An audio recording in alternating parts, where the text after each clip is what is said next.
Ba't nagkaganito yung gobyerno natin? Nandiyan si Marcos. Hindi ako believe sa niya.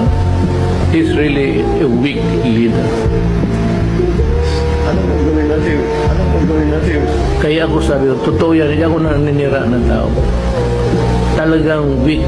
I believe si Duterte, to be fair, hindi naman siya corrupt, ano? Ako po ay nagsasabi sa iyo niyo ngayon, dalawang bagay lang.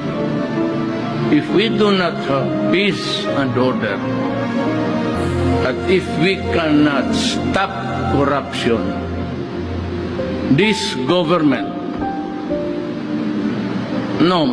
maybe our country will never develop. Pagbagulo pa tayo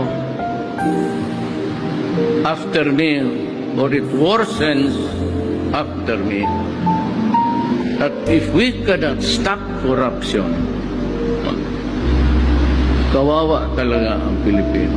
Sa kasaysayan nga po ng Pilipinas, ito ang tinaguriang pinaka-corrupt na budget. Itong budget na to ay napakabulok, walang kwenta. Isang malaking scam ang unconstitutional 2025 budget ng Budol Marcos administration.